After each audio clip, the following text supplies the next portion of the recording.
Joining me is Alex Ray, the founder and owner of the Common Man restaurant and really family of restaurants. So we're talking about Claremont. Yeah. This show wouldn't be what it is without a little bit of politics and economics, that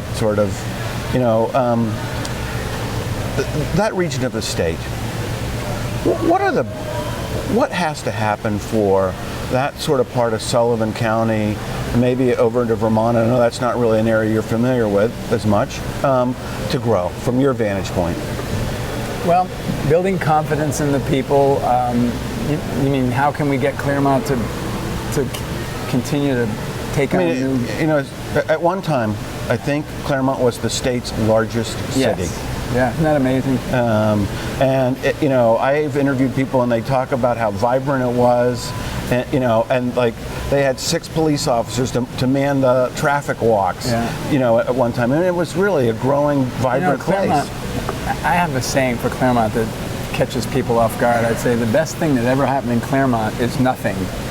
And what I mean is when you look at the town, HUD and new development and never happened there. You have the most beautiful corbelled brick buildings, and they haven't been rebuilt into shining glass things. So the physical town with the river and the mountains and the surrounding communities is just beautiful. 91's close, 89's close, and the Hanover area is burgeoned because of the hospital and the university. So the spill factor should be good. But when the mills left, and it's not just Claremont, it's Colebrook. It's every mill town. Yeah, every mill town, right down to Harrodsville. But some of them never took the strength to stand up and keep their town. They didn't sell their soul, if you know what I mean. And Claremont has a great chance because it never got modernized. It's actually a winner because of that. It has wide main streets. What they need is the trouble is the assessment values goes down, jobs go down, therefore the schools aren't as good as there's not enough money for the schools, but that town is smart enough to vote for new schools. Well, they just had finished an addition. Yeah, it was,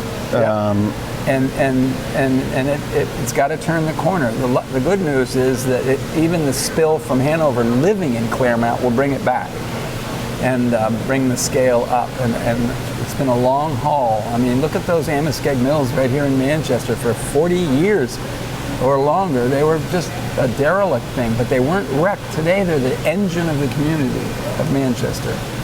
That's a resurgence of a big mill town, Manchester. So I think Claremont's poised for growth, and we wanted to help. That's why we went there. We invested a lot of money of a very smart council and planning board with Guy Sandegate and Nancy Merrill and the gang up there. They're thinking about the future and doing things about it. It's a hard sled, but we want to chip in. On the state level, are there things that the state should do to really attract businesses? And maybe another question is the right businesses. But when we say right businesses, what do we mean by right? From your vantage point, are there things we ought to do, and how should we who should we attract? Well, that's a problem we have. We have a thing called the brain drain, or youth moving out. We have a problem with encouraging new companies to come here, and part of our Hooksett philosophy is this northbound barrel that we're sitting here is mostly catering to the tourists going north. Where do they go? What do they see? Where are they going? And we cater to them. But the southbound, thanks to DRED, Department of Resources and Economic Development, the new man Jeff Rose and company, are actually selling New Hampshire in the southbound lane purely for economic development, including corporate New Hampshire. The High Tech Council and BIA and a lot of groups are joining us over there to pitch New Hampshire to the people going home. So you don't have to leave. Even the Dartmouth hospital, DHMC, is taking some space in there for job employment and things, and so I think it's more than a welcome center. It's an economic development center, and Department of Resources knows it and is addressing it. So we're part of that. We're excited to do that right here. Do you have any businesses outside of New Hampshire? No. What? why just New Hampshire? It's practical. If you want to run your places, don't let your ego build one in New London, Connecticut or somewhere. You can do a better job right here. And I think the people feel it's theirs.